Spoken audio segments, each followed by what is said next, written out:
Hi, my name is Theo Dowling, president of Santa Monica High School Sports Blog, and this is our first podcast. I'm accompanied by Jayden Montanez, senior. I played football, basketball here. I was a first team All Bailey, defensive lineman for the Vikings. Going into my last year, excited. Luke Hecht, basketball varsity women captain this year. Bailey League honorable mention last year. Led the team 5 categories last year. Going into senior year last year, we gonna do some good stuff. My name is Munoz. I'm the secretary of the Samo High Sports Ball Club. I'm a 3-year varsity catcher here at Samo High. I'm ready to get going this year, both on the baseball side and the sports blog side, podcast and game day, baby. Anyways, if you were looking to sponsor us, that'd be great. We don't have any sponsors right now, and we are looking for one. Email me at theondowling@gmail.com. Anyways, let's get right into the Pick'Em Pod. Alright. Luke Hecht, I have a question for you. 8 guys have transferred out in the last 2 years for the basketball squad. Why do you think that's happening? And so much so. Well, you know, they all have one thing in common. Kind of train at Memorial Park, and you know, they're looking for better. But as we could tell, I mean, from this past year, 4 guys left. When we saw what happened to one when we played them twice, and the other 2, I mean, they're great players. Don't get me wrong, but they're going to they need another year of prep, and then we're going there how they wanted to. And then this year, you know, it's just the issue is the guys think that there's always something better. When The grass is not always greener. the grass is not always greener. No. But I mean, this year, obviously we lost Brenton and Jake. Brenton went to Pally. Jake, you know, we love Jake. That was all good kid. That was on good terms. And then we also lost Milan and Eli. You know, they just Pally, right? Yeah, they all went to Pally. Brenton, Milan, Eli all went to Pally. Pally's got some dogs this year. I mean, KJ Perry, John Manny from Beverly transferred in too, and Taft transferred. Soldier, Niles Bay. How do you feel they're going to do in city section this year in a tough Western League? I think they might run through city section if everything goes right, but the rumors have it KJ Perry might not be eligible. He would be by far their best player. Now, truth be told, I don't know how many guys will be eligible, just from the rumors we've been hearing. Yeah, I mean, a lot of transfers. I mean, if you're getting 7, 8 guys in, it's really hard for them to, you know, keep up, like, everyone afloat, not missing games. I mean, gelling is going to be a big thing. Early in the season, that's going to be the tell for them to make it into a very high playoff division for once we get to state, if they get out of city section. Yeah, because you know they're all probably were told the same thing. You're gonna be a starter. You're gonna play major minutes. You're gonna probably score a lot of points. You're gonna do this and that. There's only so many spots. Yeah, there's only so many especially spots. for those guys that have been at Pally, you know, all 4 years or however many years, Exactly. and all of a sudden, you know, new guys come in and they're just gonna play over you. Like, Yeah, exactly. I wouldn't want that. The competition at Pally is going to be incredible. And only one guy shoots the ball per possession. But Yeah, exactly. I mean, but the Western League has got Fairfax too. I honestly think the brothers, Sebastian and the Acolo brothers, I think those guys could honestly take down Pally with the chemistry they have. Fairfax is definitely A contender. Pally's biggest probably threat. You know, 2-time Western League MVP David Mack. Only 5'7" too, so that's pretty impressive. Wow. He's a dog. He's a dog. He's a dog. Wow. Anyways, moving on. Jayden Montanez, you've been playing with the Samo football team all summer. Likewise for me. How do you feel on the outlook of the Samo's football team going into the season? This is our last shot. I would say we're very senior heavy going into the season. We're very strong on the I would say lineman aspect of the team. We got a strong offensive line, strong defensive line. You know, I think it's going to come down to can we control the line of scrimmage in all of our games. You know, week 1 we get into Calabasas. We don't know too much about their line situation. We know they had a lot of guys graduate. You know, but the main key to our success is going to be can we control that line of scrimmage. Yeah. So, would you say like any standout returners? On the offensive line, Mason Oliva is sort of, I would say, and myself, I would say, are sort of the anchors for that offensive line, both Bay League selections. He was second team, I was first team. We also have Rylan Hawkins, who was a very solid returning lineman we have. All three of those guys are sort of going to be big-time players for us. On the defensive line, got Paco Vandenbroek, who sort of coming back off his first year, didn't play sophomore year, came back junior year, had a pretty solid season. He'll be looking to capitalize and have a great senior campaign. So, yeah, very excited. The boys up front, I mean, it sounds like a very, heavy, strong group. Led by you, of course. Right. Yeah. Named by yourself. I mean, Yeah. led by Jayden Montanez, said by Jayden Montanez. Yeah. What was that? That was 5 seniors you mentioned? Yeah, 5 senior. Big We're very senior heavy. We don't got. We do have some Sophomores. I think it's juniors, sophomore, senior. I feel like Yeah, that's yeah, the yeah. heavy. That's the Yeah, heavy classes. we're very heavy, class 24. But I think that it's really going to come down to how we want to win these games. Obviously, I said the line, The trenches. but the trenches. But I think another sort of underrated thing is going to be our linebacker play. We have Caden McCallum, who's going to be going both ways. It looks like running back, linebacker. Isaiah Fernandez coming up for varsity, getting the call up. Brandon Malvinos. Brandon Valavinos also, Yeah. cameraman. Shout out to Brad. Will be getting his shot this year, as will Caduce. Rodriguez. Whatever he. Caduce whatever you say his Rodriguez, last name. Jordan Wise. Uh, Guys are dogs, and that's 5 very heavy, strong linebackers Yeah. in the weight room all off season, all benching above 225. I mean, this linebacker core should be star-studded. Yeah. You know, So 1-7 2 years ago, 2-8 the year before last year. What's going to be different this year to ensure? Listen, the number one thing I have to say is going to come down to league play. The league play teams we have, I mean, the league is sort of at I would say at an all-time low in talent. Redondo graduated a bunch of guys, Peninsula graduated a bunch of guys. You really have Culver and PV, they're sort of the two-headed monster. Costa lost pretty much everyone. So I would say those, this is our chance to make playoffs, to make some noise in the Bay League. Yeah. This is our shot. yeah. So We'll get more into it in a second, but do you think I losing know like you- Murphy, Glasgow, and Jack Clark Oh, is yeah. like big losses? no doubt Costa is going into this season completely Got it? gutted, Yeah. completely fresh, new guys. It's going to be a test for Costa. They got a really strong, or a really tough schedule. St. Francis, we'll get into it later, but Yeah. it's going to be You real guys' tough. ceiling is definitely third place. Most The definitely. floor is also pretty low. Floors, Yeah, floor, yeah, the floor is definitely serious. I can't say, last year was sort of the same energy. We were like, oh yeah, we could get third in the Bay League. Yeah, and then And then, we And ended all up the shit, last. yeah. So, you know, Sorry for my language. one of your coaches told me actually yesterday, Theo might have heard this too. He said you guys are strong. You guys mentioned the weight room, but are you guys tough? So that's what. that'll be, another big Why thing, we got a lot of guys who can bench a lot and Weight room squat a lot. warriors. Weight We have room weight room warriors. warriors. Are they tough on the field? Do they really want it? Are they soft? So that'll Are be they a big smart? thing. Are they smart? They have good, strong game IQs. We'll see. We don't want to be sponsored by Charmin. We do not. No doubt about that. We have scrimmage today. In fact, against Hamilton, will be a little test for some of our newcomers and youngsters. So I'm excited to see how those guys. Yeah. Excited to see how the season goes. We're behind you, obviously, but You know me was at every game last year. Yeah. Planning on that again. Can't make it to Peninsula though, but every other game. Always a strong fan. Always. Yeah. Blue Crew. I'd say, you know what's an interesting fact? I think we're 3rd or 4th in the Bay League for fans. Culver's terrible.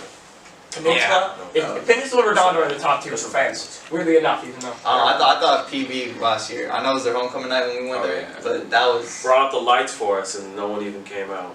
But No, I don't think that's what I'm saying, but anyways. they had a lot of fans. Nonetheless, I mean, Samo's favored in 4 games coming into the preseason, according to CalPreps.com, which is at the all-time high since the 2019 season when they made the playoffs. It'll be interesting to see if the Vikings could maybe secure an auto bid by getting 3rd in the Bay League. Anyways, we'll talk about it more later. Here is a quick advertisement for our first Samo High Game Day.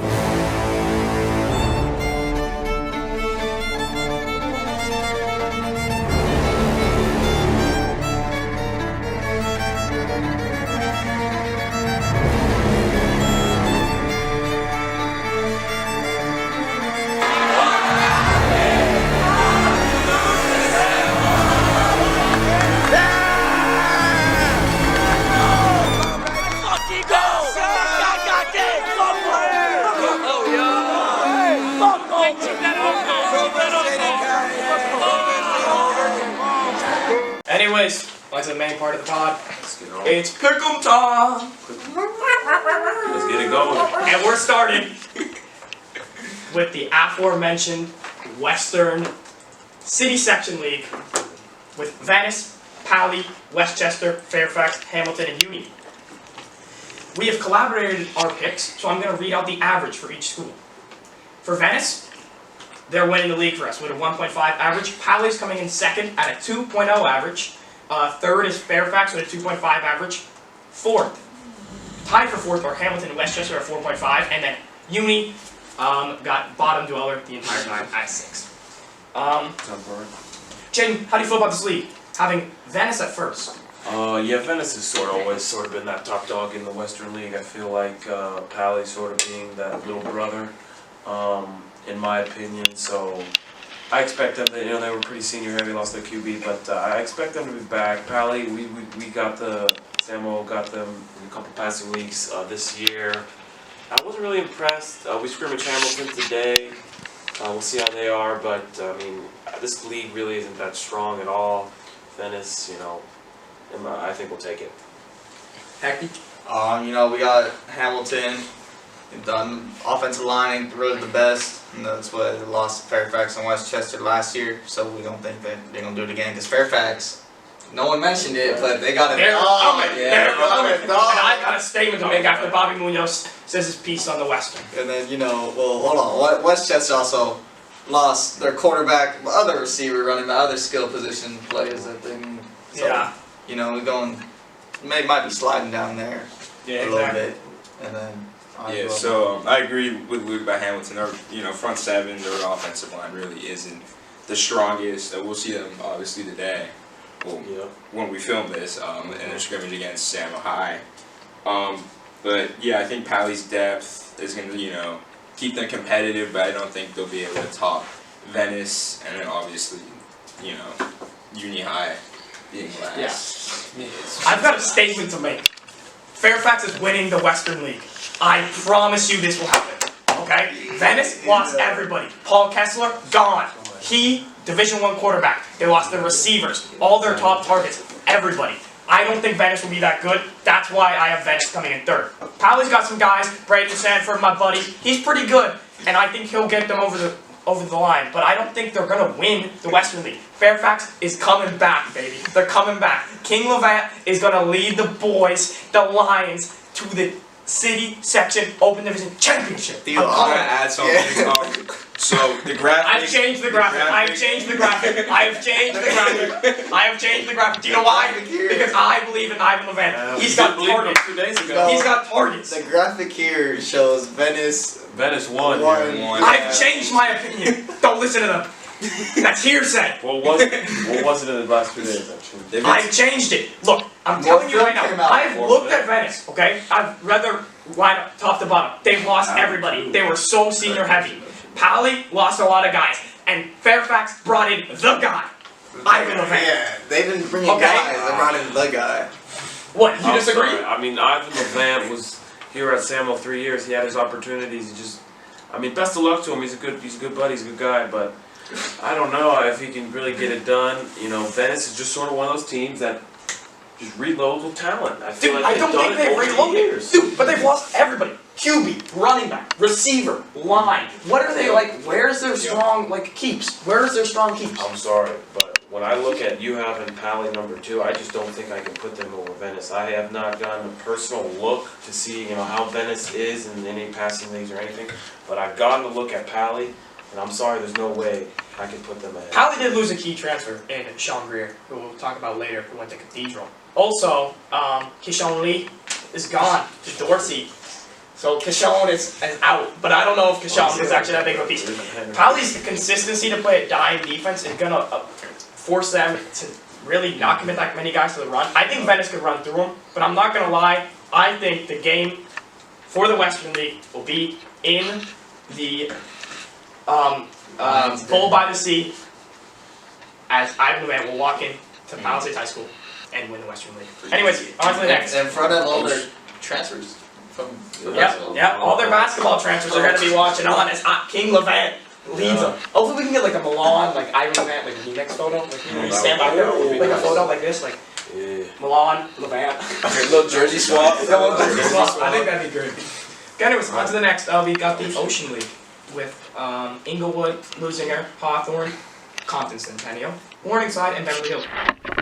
This league, the last couple of years, has been kind of boring. But anyways, here's the averages. Inglewood came in at a 1.0, perfect. Edward had them in first. Lusinger, second, 2.0. The gap in the Ocean League is really big at the top. Inglewood's obviously the best, Lusinger second, and it says that by our predictions. Third, we had Hawthorne at 3.25, and then tied for fourth is Morningside and Compton Centennial at 4.5, and then all the way around 5.75 for Beverly Hills. Well, somebody has them in fifth place. Mr. B. Yeah, I got faith in Beverly, man. They've been so bad for so long. I think they're gonna turn it around, maybe win a game, maybe get one. Against Compton or Morningside. I don't think Beverly's. Only time will tell. I don't think Beverly's won a meaningful game. Who knows? I don't know. Yeah. It's okay. It's gonna be a year. It's gonna be a year. I got 2 threes a new year. You know. Yeah. Luke, do you have anything to say about Inglewood, or Bobby, you have anything to say about Inglewood? Inglewood has Damon Reichster. I think so. Yeah, I see our quarterback. Yeah. So I mean, I think it's gonna be another one of those 100-0 games for whoever they play. You know, see them on the news from time to time, but like, if they don't win this league, then that's gonna be that's. I mean, to be completely honest, I do not understand this, but Jayden has Compton Centennial coming in third. Why is that, Jayden? Listen, when I took a good look at this Ocean League, I saw, you know, what the standings were last year, and then I took a look at Morningside, you know, I think got 100-piece. 2 years ago? 2 years ago by Inglewood. 100-piece. Only 100. Looking at Centennial, you know, that's an area, a hotbed, in my opinion, of football talent. I think, you know, I don't know too much exactly about Centennial, but I tell you what, I can. So Deshaun Lindar. No, I'm sorry. I can tell you about Hawthorne. Santa Monica scrimmage. I'm sorry. I was in a league with them not too many years ago, and it was always sort of going into Hawthorne, at least with my brother. Going into Hawthorne was like, we're blowing this team out, no doubt about it. This is 4 years ago. This is 4 years ago. And look, nothing changed. You're telling me you're comparing Santa Monica to Compton Centennial? Most definitely. Okay, fine. I mean, all right. I'll listen to you. But if Compton Centennial gets third and gets an automatic bid to the playoffs, I am going to be utterly shocked. I know a couple guys that went to Hawthorne, and I think they're really just they're dogs. So I actually don't think they're dogs, but they're pretty good. I've talked to them, and they're pretty fast in track because we ran against them. It's a little bit. Trinity. And we're on to the best league in the nation, the Trinity League. That's pretty cool saying. Coming in at number 1. They won the league last year, but they lost in the playoffs to St. John Bosco. Modern Day, with a 1.25 average. Bobby Munoz has them coming in second, though, and Bosco in first. But Bosco, for the rest of us, was in second, so they were at a 1.75 average. Then we got Jaser and Olu tied for third, and then we've got Santa Margarita and Servite down at the bottom. Jane, you have any comments on this league? Yeah, Bosco, very senior heavy, lost their QB, bunch of their linemen, #1 receiver. It is gonna be hard to replace those guys. Where in modern day, you look at them, got their QB back, got their running back back, got their 5-star tackle back. They're just reloading. They did lose their coach, but I really don't think that's gonna affect them when you got that much talent. And I mean, they had beaten St. John Bosco in the regular season last year. Just couldn't get it done in the championship game last year. I just think it's going to be too hard for Bosco to replace those guys and to compete with an even better modern day team. Bobby, do you have a rebuttal for that? Yeah, I disagree with Jane. I feel like, you know, winning the playoffs like a more meaningful game. You know, that just shows St. John Bosco that they might not be as talented. You know, they have what it takes to beat Modern Day in any game as important as the playoff game that they beat them in last year. So I don't think things are going to change, and I think Bosco is going to beat them in an important league game, get first in the Trinity League, and change things around. What's their... What would you say Bosco's biggest strength? I think their defense. Yeah, they got good defense. They got some guys up and down the first, you know, like running the secondary. Yeah, I think it'll be competitive nonetheless. You know. Yeah, Peyton Woodyard, sorry, he's going to Alabama. I mean, that guy's a dog. They got Cameron, what's his name? He's a running back. He's going to UCLA. Cameron Jones. Cameron Jones, UCLA guy. I mean, they got a three-headed running back backfield coming back. I see them, like, they have a chance against Mater Dei, but to be completely honest, I think Elijah Brown wants revenge. He wants revenge. He's a senior, Only 3-year lost, starter. what, like 2 games in the One season? game. Yeah. One game. Only Bosco? I think it was only the Bosco. He wants that national championship back. Yeah, he's. One in the preseason poll on Max Preps, I mean, we'll see. There's a reason he Yeah. 5-star committed to Stanford. Well, we don't really know the reason why he went to Stanford, but Yeah, that's a shocker. that's not the point though. We were mixed on Jay Sarah and Olu. I think Olu has got Jay Sarah's number. They lost him last year, but to be completely honest, I think Olu is returning a lot more guys, especially their quarterback, who I'm going to mention later, Mr. TJ Latif. The guy's a dog. I think he's going to make some moves. And I think Santa Margarita is going to come in last for me. They had the Robinson brothers transferring in from Long Beach Poly, who are all like great players, and they lost them like last week to San Juan Hills. I mean, it's just a lot of stuff to replace in a really competitive league, and Servite's building something. So I think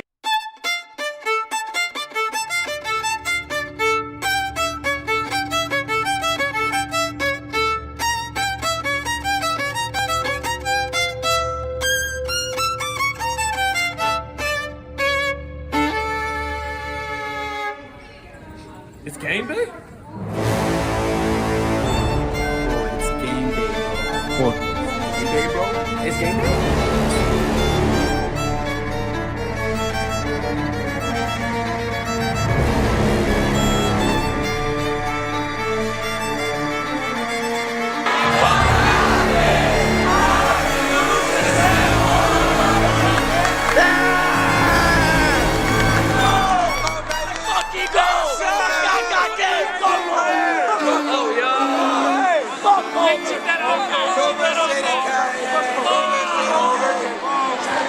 Colorado.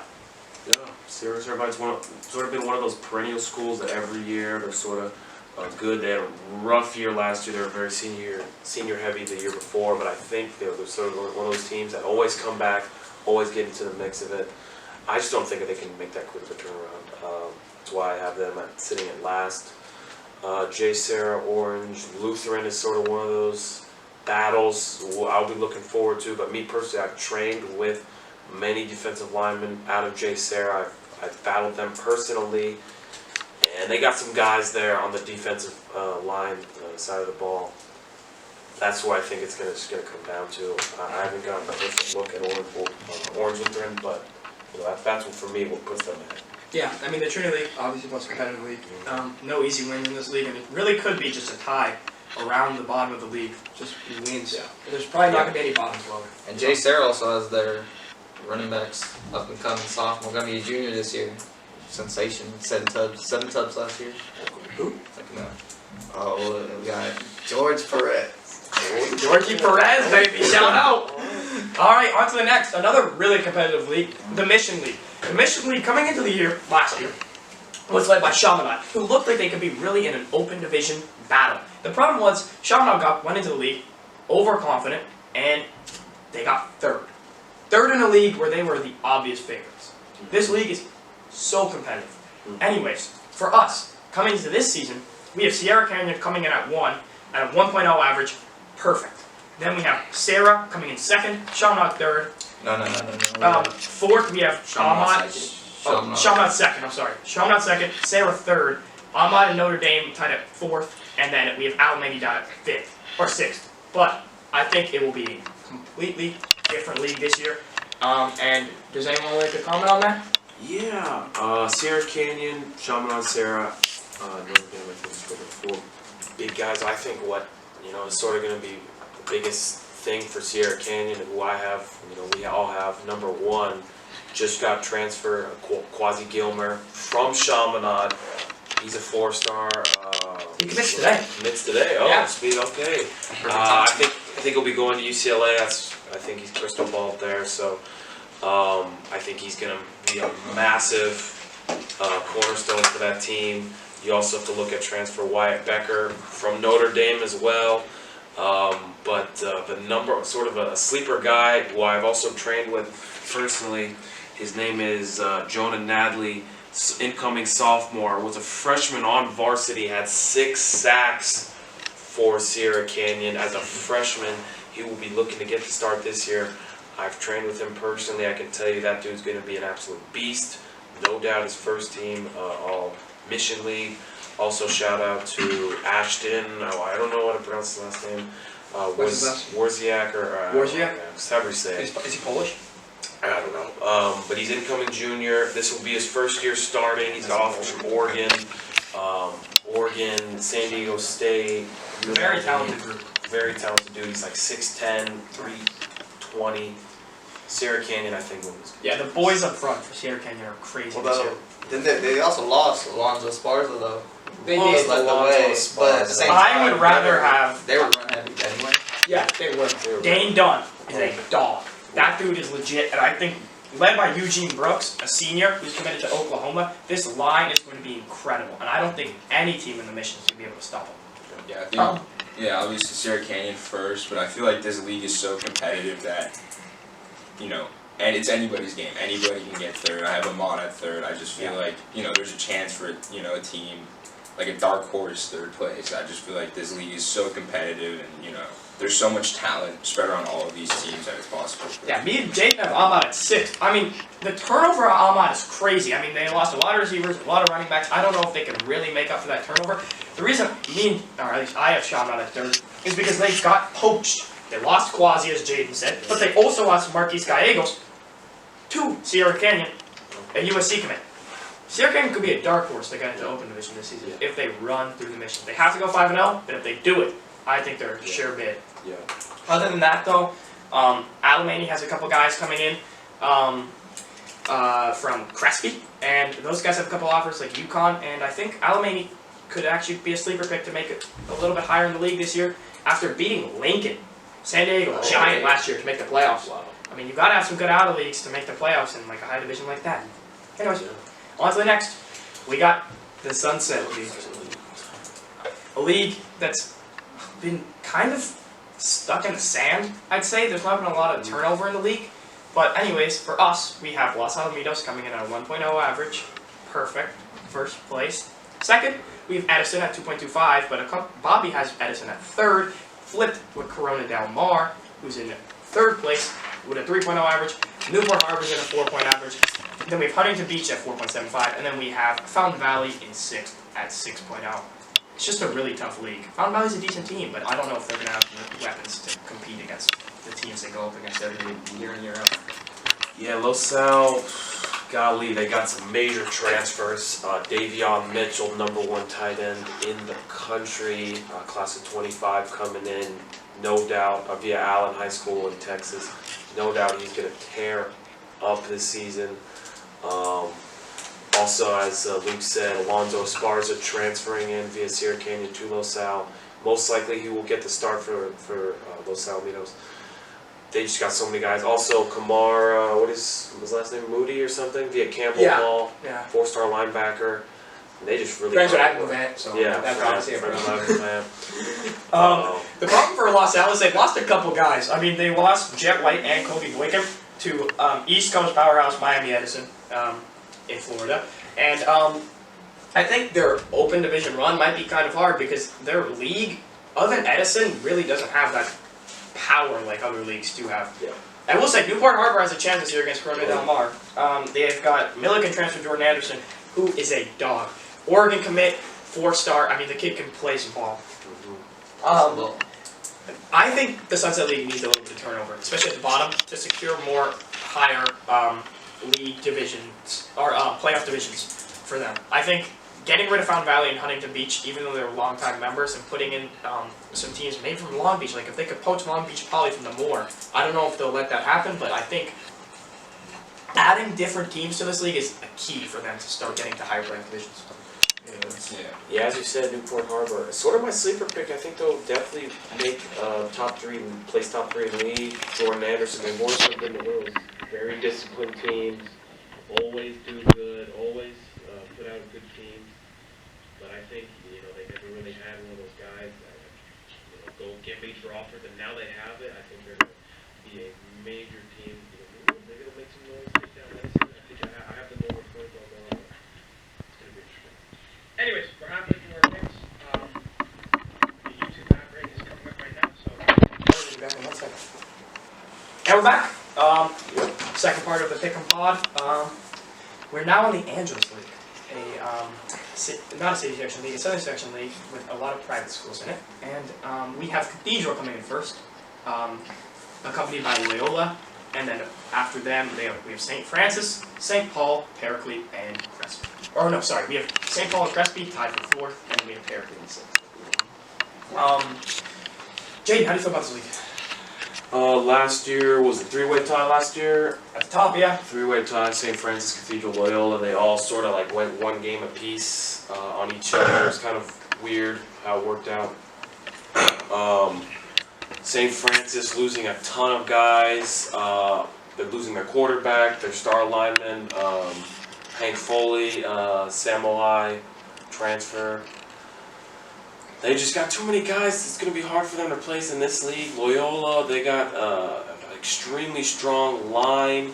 I think it's going to be Cathedral who takes it. I like what they've done on the defensive side of the ball. They lost a defensive tackle. I don't know what his name is, but he was committed to Oklahoma. I like them to win it. Loyola is sort of going to be, I think, that number 2 team. I think it's going to come down to can they run the ball, can they control the line of scrimmage against Cathedral. That will be a game to watch, no doubt. Yeah, I think Cathedral are going to win this league. I think they have too much firepower on the outside. Sean Greer, Charles Quinton, Antonio Walton, and others are just going to dominate in this league. I will say Loyola might be able to hang with them, so I have them in second, because they have freshman All-American Brandon Lockhart at free safety, and I think the dude's a dog. Watching his tape, I mean, he just pops. But at the bottom of the league, Crespi lost Xavier Owens, who has a UConn offer. He's a sophomore now, and they're very young. But I think they can take down Paraclete. Sam, you have anything to say on there? I personally just think that Loyola is gonna fucking mollywop the seed. Forgot the name. Cathedral. Yeah. Oh, I forgot to introduce Sammy. He is doing the second part of our Pick'Em Pod, and he's very smart, and he's a member of the Santa Monica High School football team, and a member of my club, and the president of the Blue Crew. Yes, sir. Blue Crew. Yeah. Big B. Bobby, you got St. Francis here, number 1. You want to talk about that? And obviously, they're going to lose a lot of seniors, but I think Josh Sanders is going to be a good replacement for St. Francis, and I think, I just think that they'll be able to, continue on, obviously competitive 3-way tie. I think it's still anybody's league. Yeah, they do have a couple good linemen at St. Francis. I think they're definitely able to compete. Philip O'Con, returning lineman, class of 24. Yeah, Phil, that boy's a dog. He's nice. Got a good opportunity to go against him one-on-one at the UCLA camp, actually. He's nice. He kinda reminds me of you. offers. He's a little thicker than me. Yeah, a little bit, but I think... Like 320. Oh, Jesus, okay, never Yeah. mind. I heard from Hank, because we were talking, he said he reminded me I don't know, of you. but he got pretty good. I think he's committed to Sacramento State right now. Don't know too much. Yeah. That's a good FCS. Pretty good Very team. But he had opportunity to go to USC. Sorta. I think he went to Sacramento State because he probably would start as a freshman over there. Yeah. So and it's St. Francis is sort of one of those teams that always get a lot of transfers. Yeah, they got the guy out of Allen last year, Devin Allen. Devin Turner. Devin Turner, yeah, you're right. Beast running back. I don't know if they've done too much getting any new transfers, but Yeah, I haven't seen a lot, but... we'll see. There was one of those good teams, but And we're on to the Marmani. The Marmani League is a Valley team, or Valley League, with St. Bonaventure, Oaks Christian, Bishop Diego, Calabasas, Simi Valley, and Westlake. For this league, we have Oaks Christian winning it this year at a 1.5 average, followed by St. Bonaventure, and then Calabasas. We then have Bishop Diego, Simi Valley, and then we finish it out with Westlake. For me in this league, I think it's going to be hard for St. Beast. Losing DeLon Thompson is a huge loss. I mean, their quarterback, he was incredible. I think that's going to give Oaks Christian the edge. Those two are obviously the contenders. I think they have a lot more depth than the other teams, but I think Calabasas' firepower on the outside is huge, and that's going to get them third. Does anyone else have any opinions on the Marmani? yeah, Oaks Christian, I got them winning this, and it really has to do with one thing. It's going to be the up front. I've trained with multiple linemen from Oaks Christian, and they got some guys. I think that just, compared to what St. Bonaventure has, compared to Calabasas, who we don't think has very many linemen, I think Oaks is just going to run right through them offensively.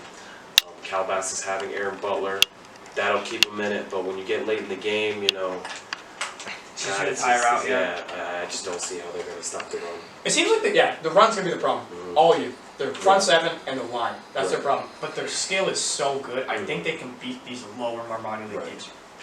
They actually poached one of Westlake's key defenders. Bobby, did you have anything on that, or Sam, did you have anything on that? Yeah, Jeremiah Smith out of Westlake. Yeah. He's no longer with Westlake, so realistically, after their finish last year and after losing Their Jeremiah best player, Smith, it's just not looking good for Westlake at all. And he went to Bastis too. I mean, this is why I think Bastis has a true opportunity to make a splash in my mind this year. Don't you think so, Sammy? I think so, but I think, like Jayden says, it's really going to come down to the front five, front four, if they're going to be able to push through the bigger guys like Oaks Christian. Yeah. Anyways, on to the next. We have the Camino Real.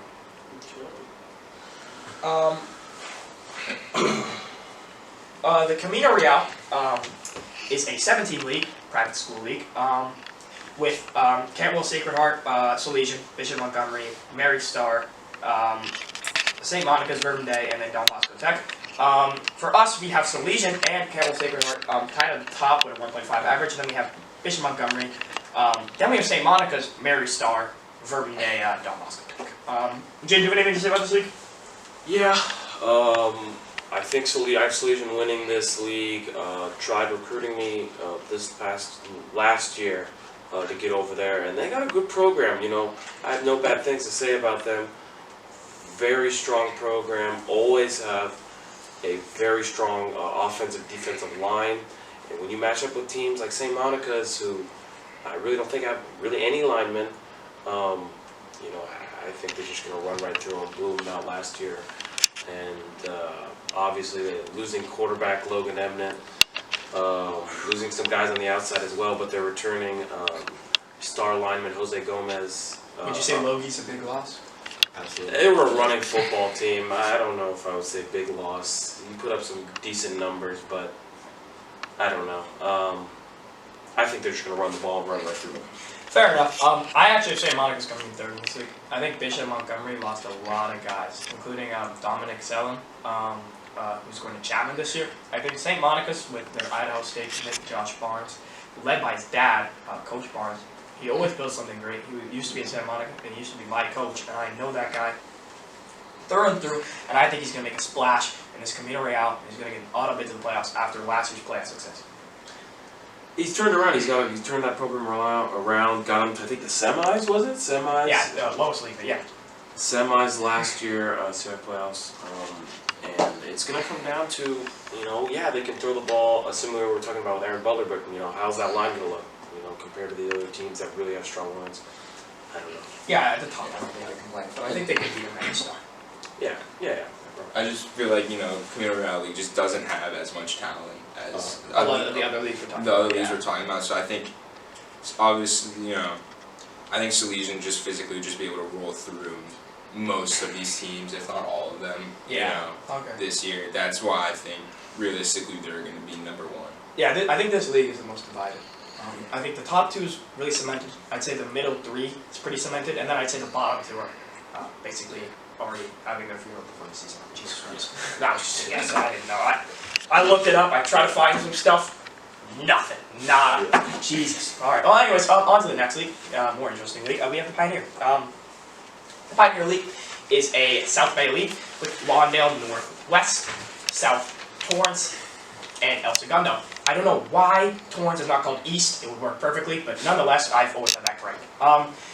For us, we have Lawndale coming in first with a 1.5 average, and then we have North and West tied for second, South and third, or South and fourth, Torrance in fifth, and El Segundo in sixth.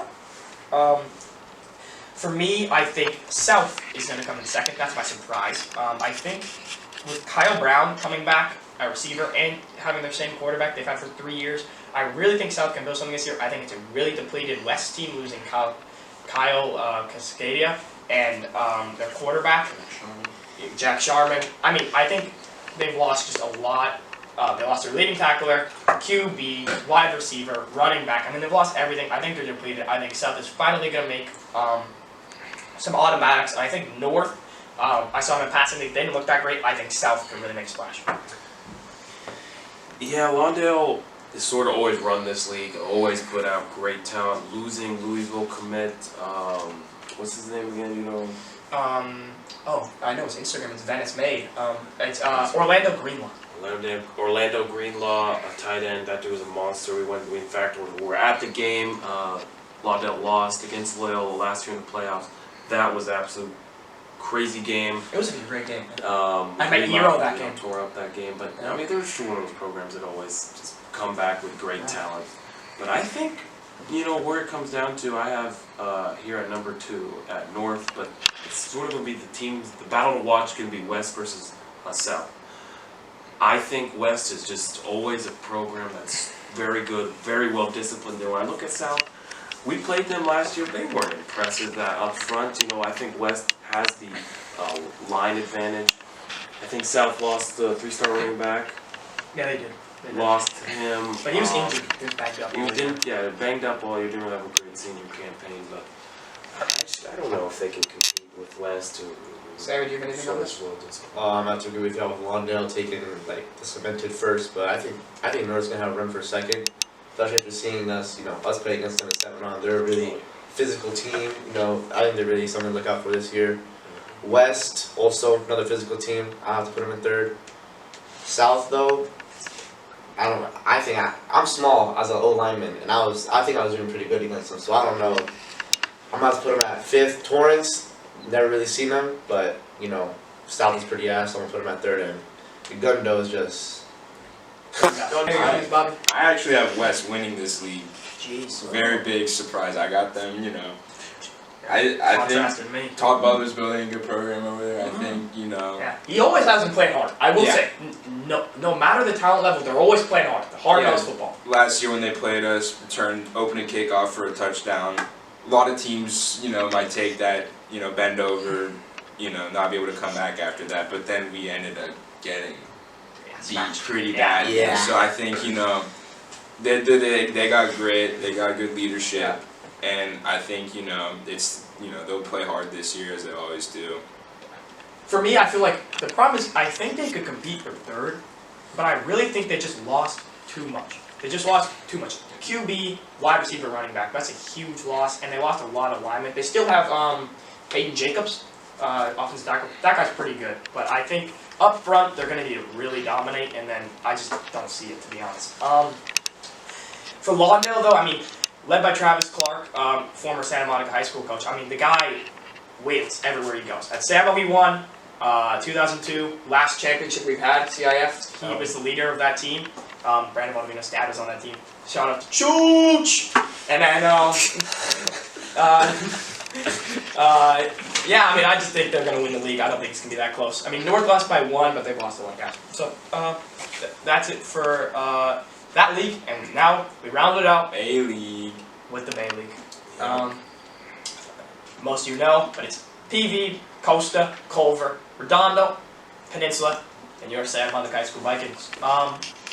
For us, we have PV with an average of 1.0, leading the league.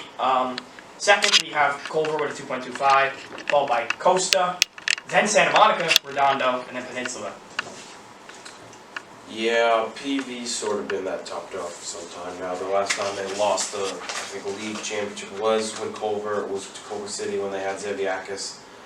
Culver does not really has had sort of a quarterback like him, and they're just so dominant up front on the line, always putting up, 300-pound linemen, that could just run right through through people.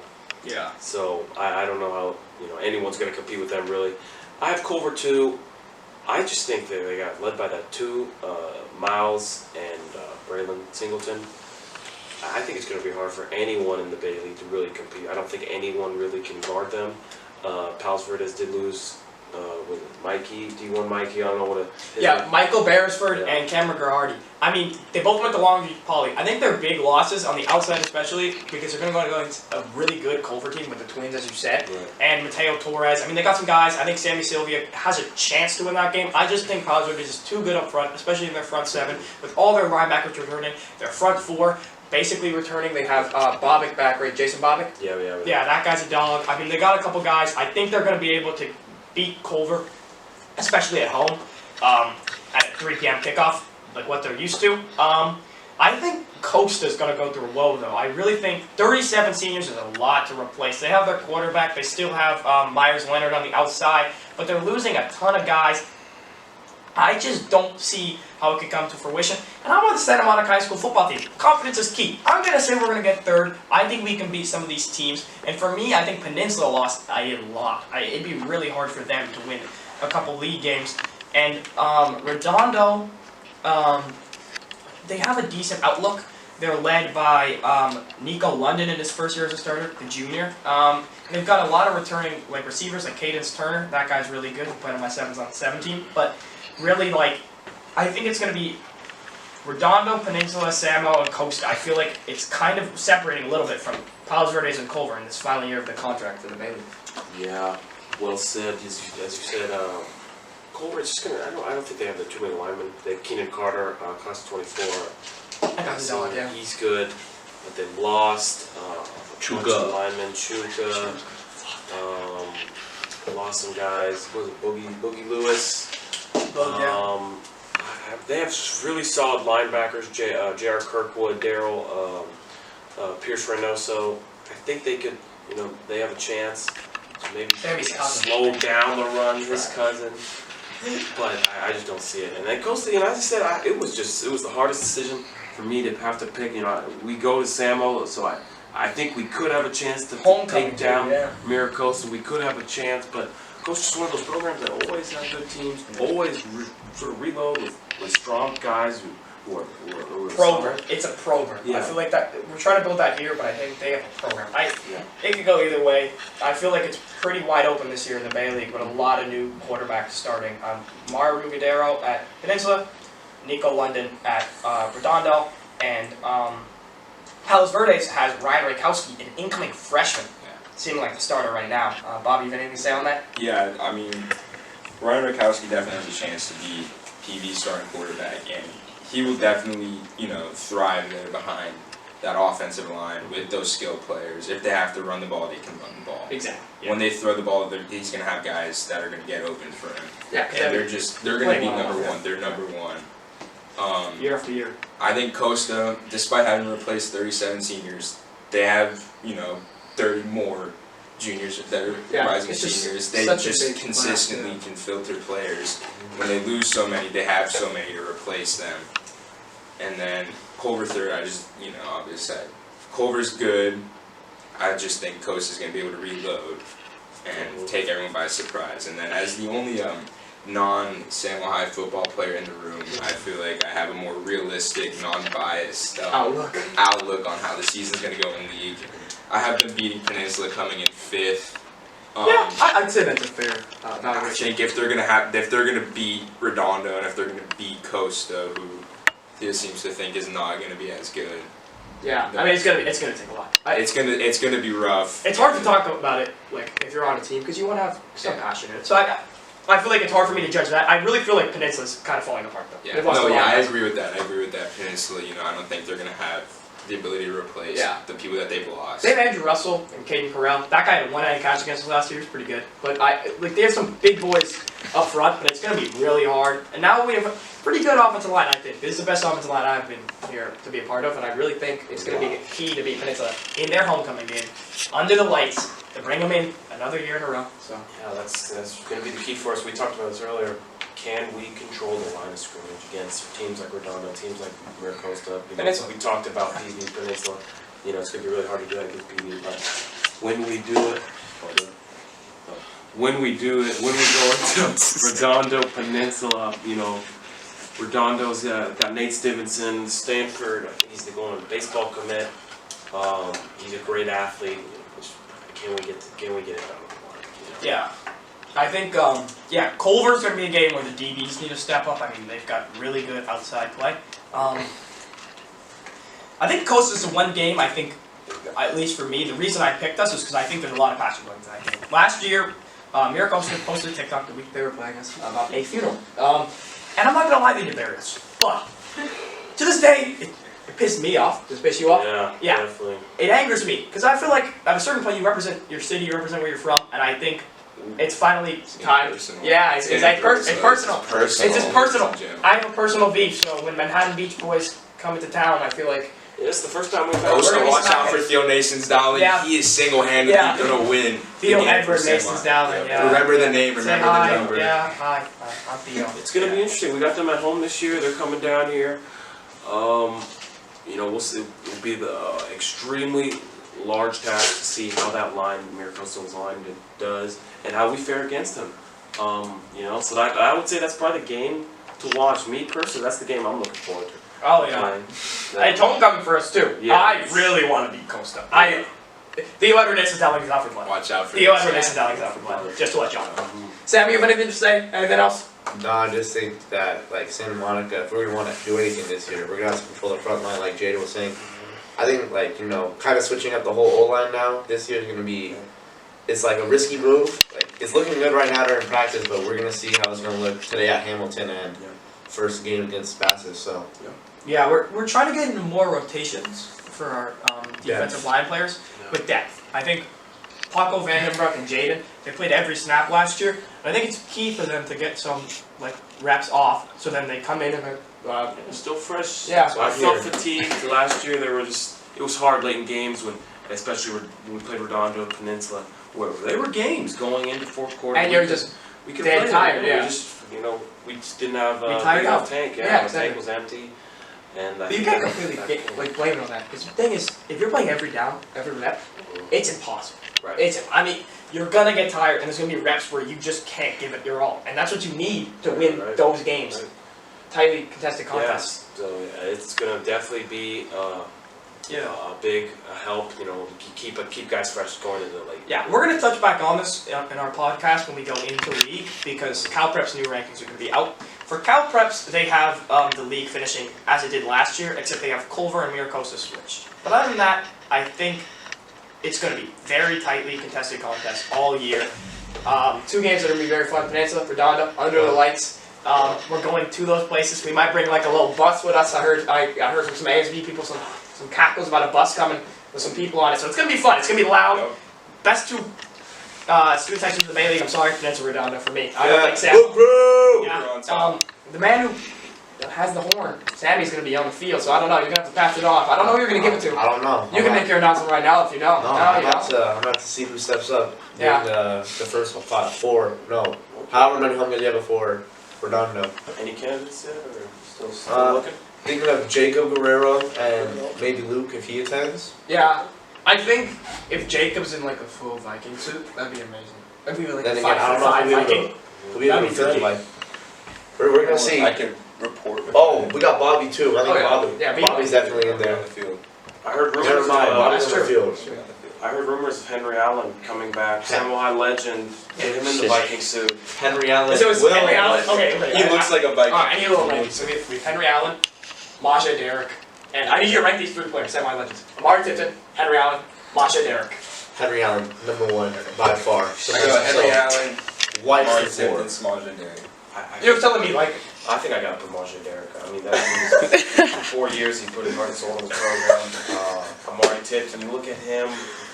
Yeah, he was there. He showed up, but I just don't know if the effort was there every single in all 4 years. So number 2, I'm going Henry Allen. Heart and soul of the team. I got beat up that game, but there was one play where I ended up on the ground, and Amari ran up to me after playing with. I saw that video, and I went, oh okay. So then the next play, Amari got kicked. The next play. So he really said, Nice.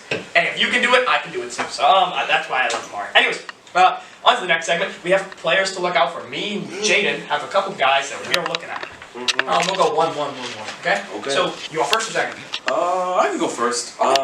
I talked about this guy earlier in the video, earlier in the pod, I should say. Yeah. Jonah Nadley, out of Sierra Canyon, incoming sophomore. Let me emphasize this: he had 6 sacks on varsity as a freshman. Like, that's just unheard of. And in the Mission League, in the competition Sierra Canyon plays, is quite unbelievable. As I also said, Ashton Wazariak, I don't know how to pronounce his last name too well, but he is going to get his first chance starting this year, incoming junior. 6'10", they have him listed. I don't know if he's 6'10", probably more 6'9", 320. That dude's going to be a monster. Do you have any idea how tall this guy is? There's no way you could No, know. he's about 6'9". Yeah. How do you know the difference between 6'9" and 6'10"? That's like looking into the clouds. 6'10", dude. I don't think he's 6'10". You've seen 6'10"? I'm standing next to him and No, I'm just alright. like, So I'm 5'9" on a good day. yeah, like So the difference between Bobby and you is Do you you think think this is 6'9"? Like, stand up. Do you think this is 6'9"? that's like 7 feet tall. What about That's this? seven. yeah, This is that's 6'9"? like a little shorter. What? That's like 6'9". This is 6'9". I think it's really hard I to don't know. know. He's what, 6 He's inches tall. taller than you? Let's just say he's really Alright, tall. fine, yeah. Those are my 2 guys out of Sierra Canyon who I have to watch. 2 other dudes I would like to mention out of Citrus Valley High School. Oh yeah, my mistake. My fault. Okay, it's fine. One guy I have to mention is my former teammate, Skyden Gunter. I think Skyden is going to have a big year at Dominguez. He's got Aaron Cornett throwing him the ball. Last year he only played 5 games. He had 400 yards, 4 tubs. He's won tons of 7-on-7 awards this offseason. I've seen him. He's been balling out all offseason. I just see him, whenever they were at Aaron Cornett, a full season, 10-game season. He's playing in the Gateway. He has a really big and high selectivity. He's obviously the #1 wide receiver. I think Skyden's gonna have a huge year. I mean, looking at him, he's running great. His routes are pretty clean cut. I think Skyden's gonna go off at Dominguez. That's my one big prediction. He was a great guy here at Samo, before he left. Didn't get a good look at him. There was a passing tournament at Culver City High School. He got in a fight and got thrown out. Okay, yeah. Maybe that wasn't a great day for Skyden. But I've seen him at other 7-on-7 tournaments when he's been playing with his club team. Oh, he's a talented player, no doubt. Yeah, he's a dog. What's interesting, in 7-on-7, St. Monica's and Dominguez are actually combined for a team, really. They're a lot of their guys. Yeah. Club 7-on. I forgot their team name, but it's pretty cool. But yeah, as I was saying, Citrus Valley High School. I want to mention 2 guys. Josiah Thurston.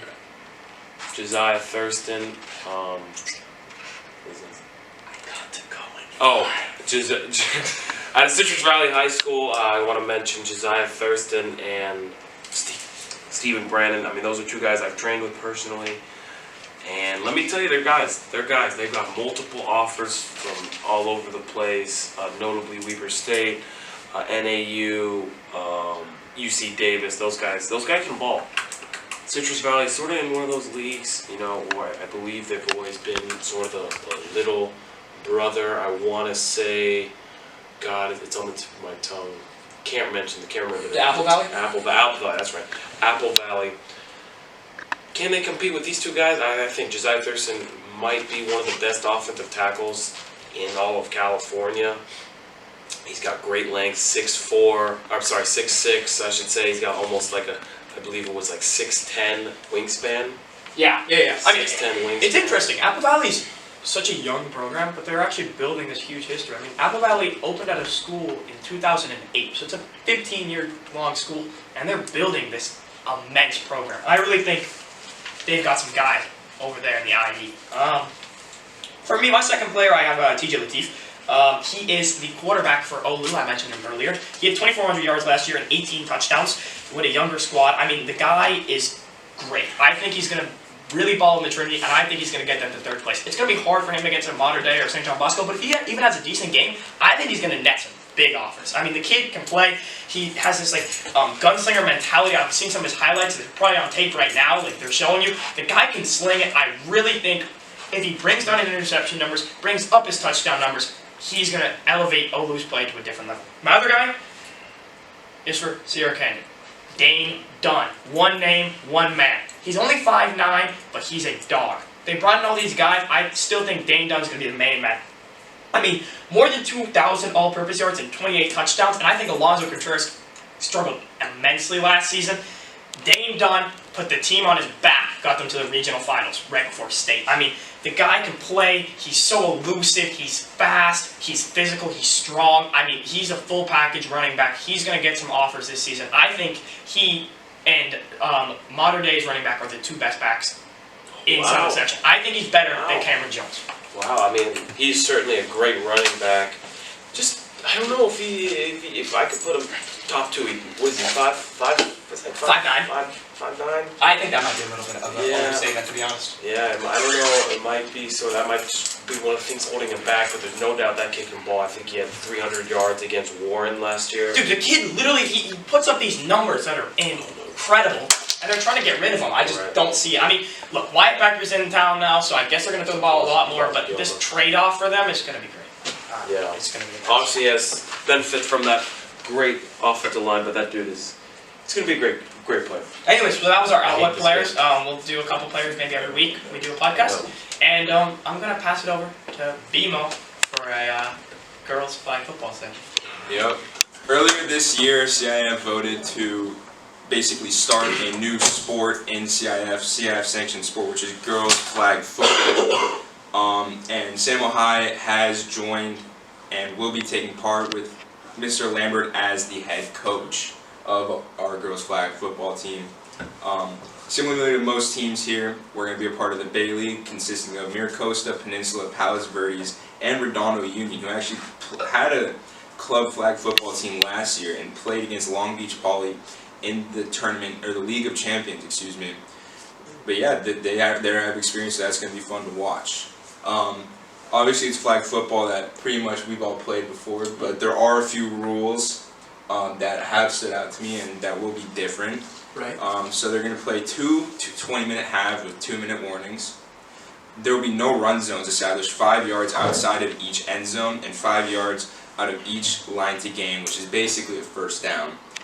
This is basically you can't rush the ball within those 5 yards to avoid excessive contact, which is emphasized a lot in the rules that they're going to try and keep them out of excessive contact. It's a different sport. It's different from football. It's flag football. It's 7-on-7. Yeah. So 7 players on either side of the ball. Can the center go out for routes? Unclear. I don't think so. I don't think so. You don't think so? But yeah, intentional grounding is allowed to avoid a sack. No blocking or screening. All players are considered eligible receivers due to the fact that there is no offensive line. Quarterbacks can only run once per set of downs. There's no stiff arming, no hurdling, and when you hurdle, the ball is dead and the ball will be placed where the runner left their feet. And then fumbles are dead as soon as they hit the ground. So I'm interested in watching this. Yeah. It's cool. I mean, they've got some cool games. They're going to Cabrillo and Long Beach. That's a cool one. That's cool. But they got Warren, Palmdale, Knight, West, Torrance. Then they got Torrance. I mean, they got cool athletes. I think it's gonna be really fun to watch. I'm gonna thoroughly enjoy looking at this and looking it over. Yeah. Mr. Lambert's my guy. He used to be the football coach at Samo, the boys football coach, but now he's focusing on girls flag football. I think that's great for him. I think it's a really good spot for him. I think Mr. Lambert is well in his depth. He's got this. Definitely. They got a lot of great talent. I've seen they've got a lot of basketball players out there to join and play flag football. A bunch of people on track. They got some people. Yeah. I'm excited. They got some talent. They lack a lot of senior leadership, though, right? I mean, only one senior, right? Senior. 0 freshmen. But yeah, Zero freshmen? Wow. So it's a sophomore and junior. It's a junior heavy team. Junior heavy. Ah. So their first game is going to be on August 24th at Cabrillo, and their first home game is August 29th against Warren. So come by, we'll be there. Supporting our flag football team. Yeah, we'll make a little video on it. Everyone show up. Show some support. It's all great. I mean, I think it's gonna be really fun. I mean, the one senior's Isabella Sanchez, right? Yeah. She'll have to lead this team, and yeah.